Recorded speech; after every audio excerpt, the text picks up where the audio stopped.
बच्चों आज हम लोग पढ़ते हैं rate law.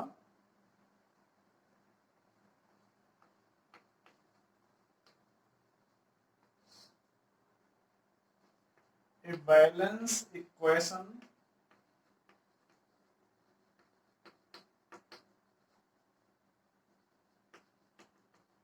which represent relation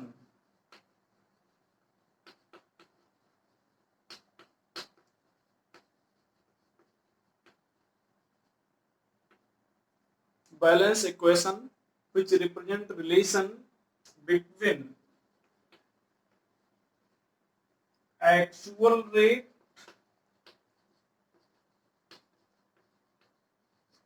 and concentration term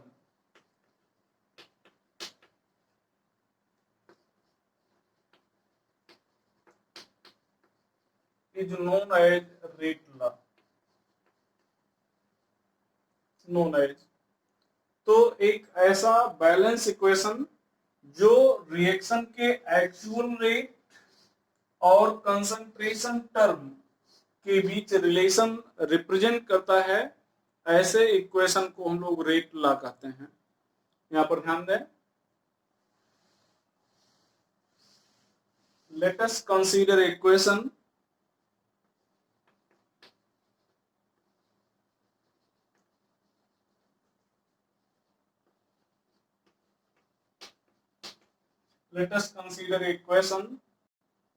as follow।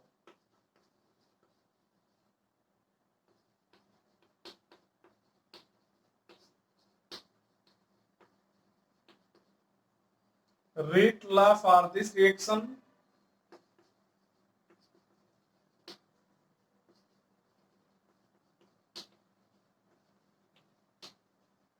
can be written as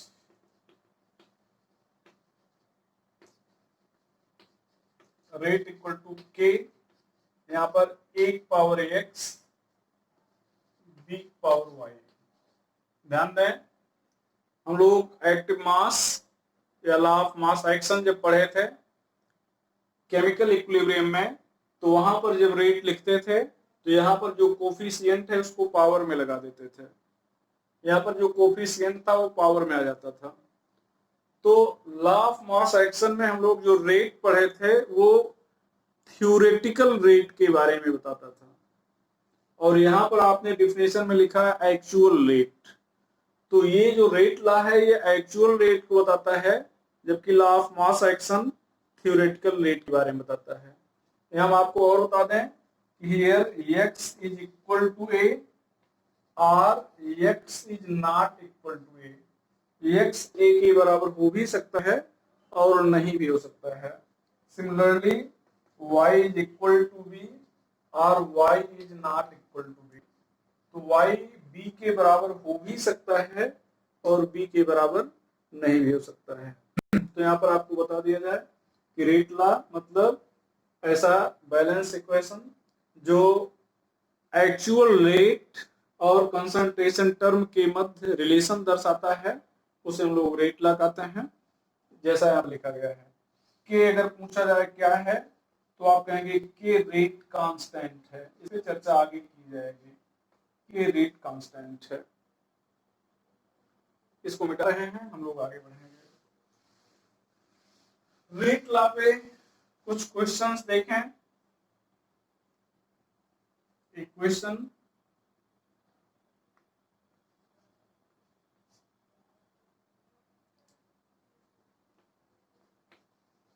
for a reaction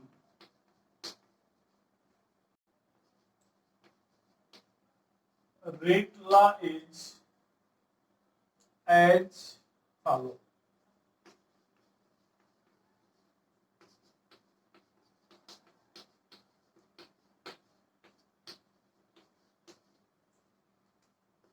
If concentration of A is doubled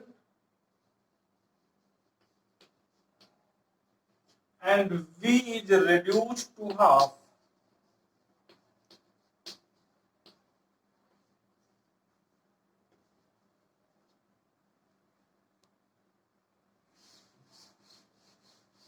then what will be new rate? What will be new rate? अगर A को double कर दिया जाए, A के concentration को, और B के concentration को रिड्यूस कर दिया जाए, तो फिर नया रेट क्या होगा?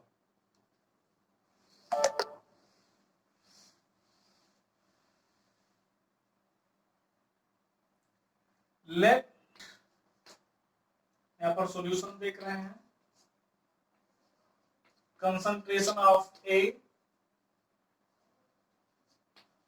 and B is respectively small a and small b mole per liter. Now R1 equal to K, यहाँ small a power 2 small b, equation 1 हो जाएगा।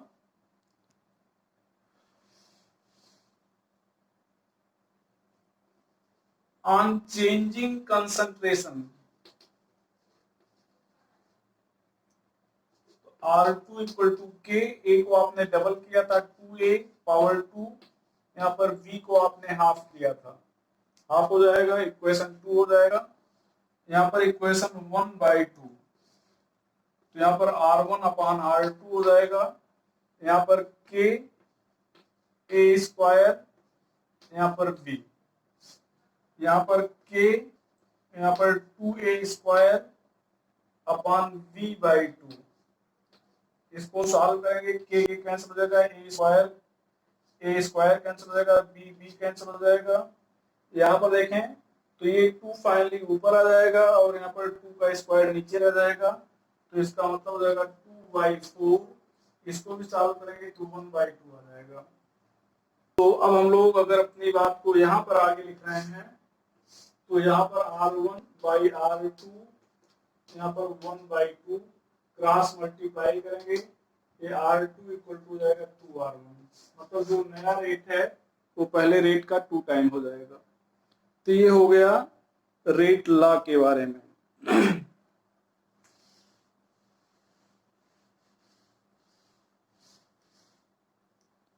अब हम लोग मॉलिक्यूलरिटी पर चर्चा करें। अगला topic molecularity. Molecularity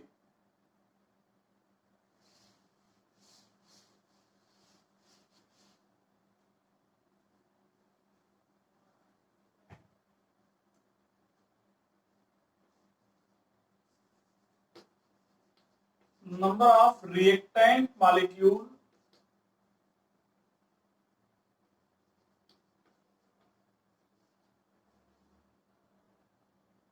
taking part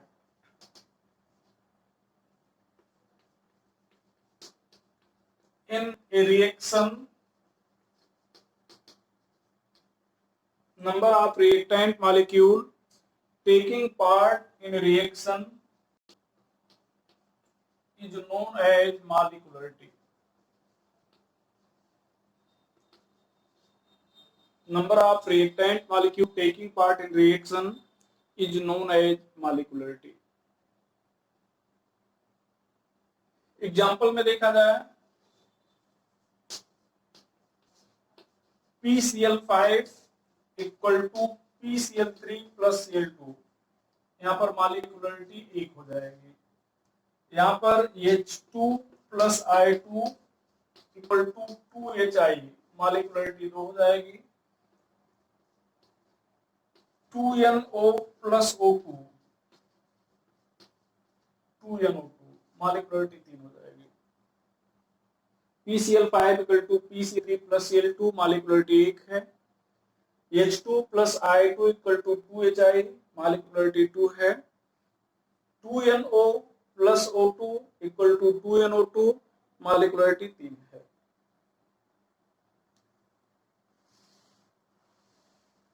यहां पर इसके कैरेक्टरिस्टिक की बात करें, कैरेक्टरिस्टिक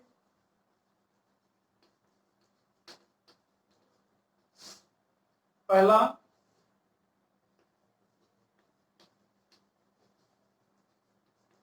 मॉलिक्युलरिटी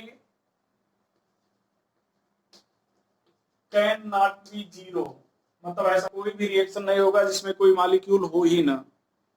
नेगेटिव, नेगेटिव भी नहीं होगी, मतलब ऐसा कोई रिएक्शन नहीं होगा जिसमें मॉलिक्यूल ना हो और रिएक्शन उधार मांग के लाए मॉलिक्यूल्स को रिएक्शन होने के लिए, ऐसा भी नहीं होगा। फ्रैक्शनल, फ्रैक्शनल भी नहीं होगा, आधे मॉलिक्यूल भाग नहीं लेंगे रिएक्शन में। जब भी रिएक्शन में मॉलिक्यूल भाग लेंगे वो कंप्लीटली भाग लेंगे। इट इज ऑलवेज इंटीजर,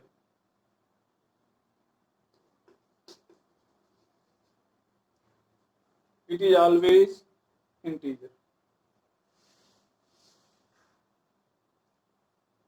यहां पर दूसरा पॉइंट लिखा जाए, it can not be more than 3।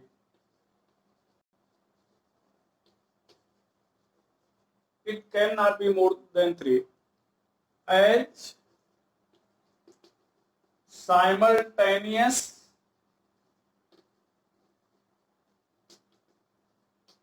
collision of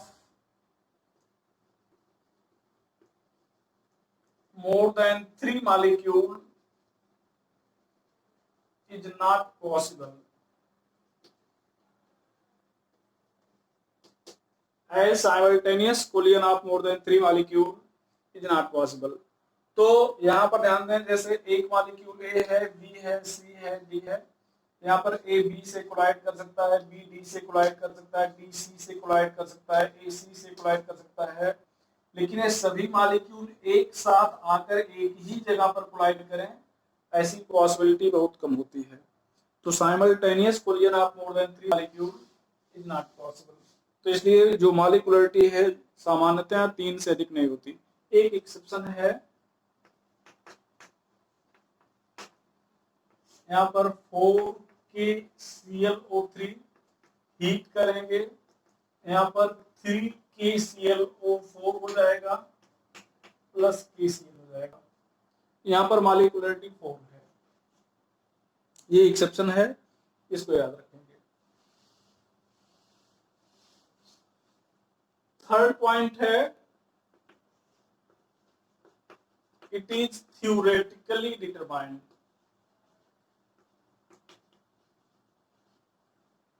theoretically determined का क्या मतलब होता है?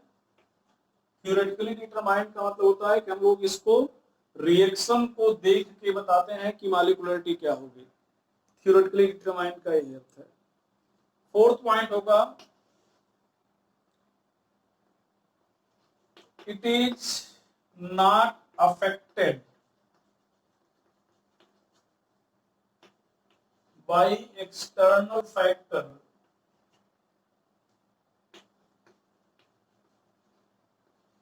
like temperature, pressure और concentration। तो एक्सटर्नल फैक्टर के द्वारा अफेक्टेड नहीं होगा, जैसे टेम्परेचर, प्रेशर या कंसंट्रेशन के द्वारा ये अफेक्टेड नहीं होगा।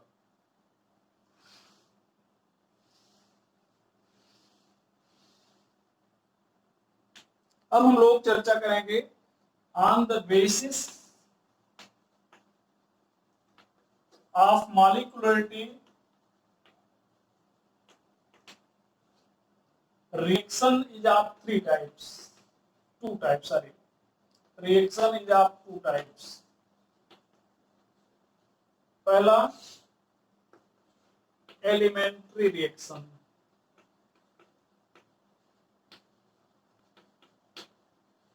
Elementary reaction, reaction which completes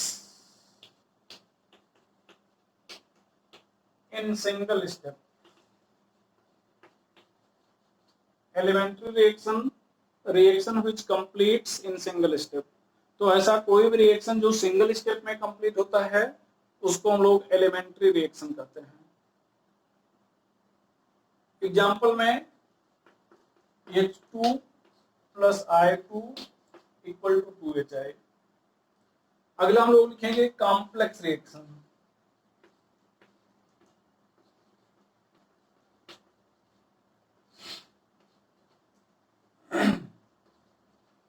reaction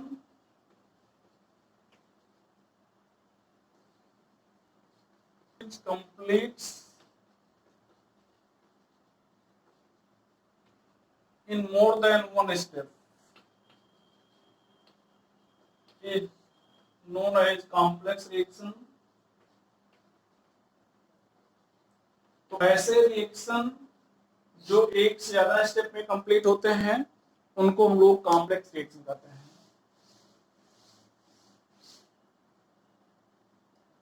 Each step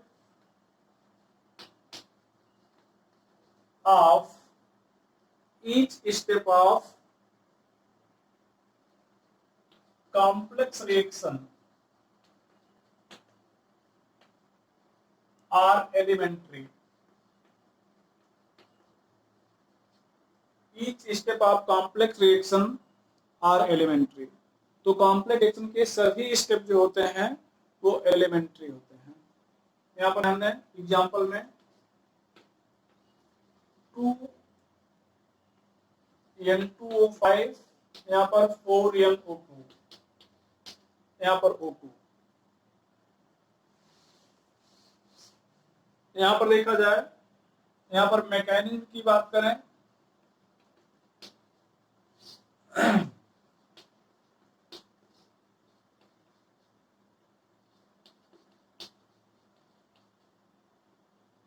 ये स्लो होगा।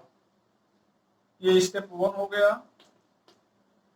स्टेप 2 में बात करें अगर हम लोग तो यहाँ पर हो जाएगा N2O5, यहाँ पर NO3 इक्वल टू 3NO2, यहाँ पर प्लस O2। ये फास्ट हो गया। यहाँ पर ये NO3 कैंसिल हो जाएगा ऐड करने पर 2N2O5, यहाँ पर 4NO2 इक्वल टू O2। तो ये कॉम्प्लेक्स रिएक्शन हो गया जो एक से अधिक स्टेप में हो रहा है, स्टेप 1 में, स्टेप 2 में, और ये इनको हम लोग जोड़ दिए तो ये नेट रिएक्शन आपको मिल गया। एक चीज हम आपको यहाँ पर और बताना पसंद करेंगे कि जो कॉम्प्लेक्स रिएक्शन होते हैं इनमें जो स्लोएस्ट स्टेप होता है ये रेट को डिटरमाइन करता है। मतलब जो रिएक्शन का रेट है वो कॉम्प्लेक्स रिएक्शन में स्लोएस्ट स्टेप पर डिपेंड करता है। तो नोट करके हम लोग इसको भी लिख लेते हैं,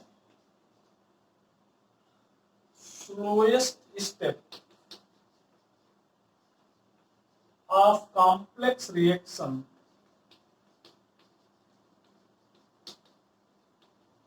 is a rate determining।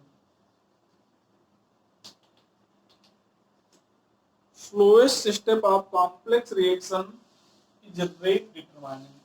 तो कॉम्प्लेक्स रिएक्शन का जो स्लोएस्ट स्टेप होता है ये हमेशा रेट को डिटरमाइन करता है। तो इस चीज को भी हम लोग जानते रहेंगे। जैसे आप ऐसे समझ लें जैसे हम लोग दो मतलब यहाँ पर पढ़ने पढ़ाने का काम हो रहा है तो टीचर्स अगर क्लास में आ जाए मतलब ये पहले आ गया बच्चे नहीं हैं तो पढ़ाई नहीं हो पाती है, या बच्चे अगर पहले आ जाएं टीचर क्लास में नहीं पहुंच रहा है तो पढ़ाई नहीं हो पाती है। ये तब हो पाएगी जब स्लोएस्ट स्टेप कंप्लीट होगा, मतलब जो स्लो मूव कर रहा है, टीचर पहले पहुंच गया तो बच्चों के आने पर पढ़ाई होगी, या बच्चे पहले आ गए तो टीचर के आने पर पढ़ाई होगी। तो जो स्लोएस्ट स्टेप होता है वही रेट को डिटरमाइन करता है। यहाँ पर हम लोग एक और एग्जाम्पल ले रहे हैं, example 2, 2NO2 plus F2 2NO2F। यहाँ पर देखें मैकेनिज्म में बात करें, यहाँ पर स्टेप 1 NO2 प्लस F2 ये हो जाएगा NO2F एंड F, ये स्लो। यहाँ पर NO2 plus F equal to NO2F, ये फास्ट। अब इसको अगर ऐड कर दिया जाए तो यहाँ से F और यहाँ से F कैंसिल हो जाएगा, ये हो जाएगा 2NO2 प्लस F2, यहाँ पर H2NO2F। ये दूसरा एग्जांपल हो गया। तो इस तरह से ये भी कॉम्प्लेक्स रिएक्शन है। यहाँ पर देखें, एक मतलब स्टेप हो गया स्टेप 1, ये हो गया स्टेप 2। ये इसके प्रत्येक स्टेप जो होंगे वो एलिमेंट्री रिएक्शन कहलाएंगे, और नेट रिएक्शन जोड़ देंगे तो कॉम्प्लेक्स रिएक्शन। तो मतलब ऐसा रिएक्शन जो एक ही स्टेप में कंप्लीट होता है उसको हम लोग एलिमेंट्री रिएक्शन कहते हैं। अगर एक से ज्यादा स्टेप में कंप्लीट होता है तो फिर हम लोग उसको कॉम्प्लेक्स रिएक्शन कहते हैं। कॉम्प्लेक्स रिएक्शन का जो स्लो स्टेप होता है हमेशा रेट को डिटरमाइन करता है।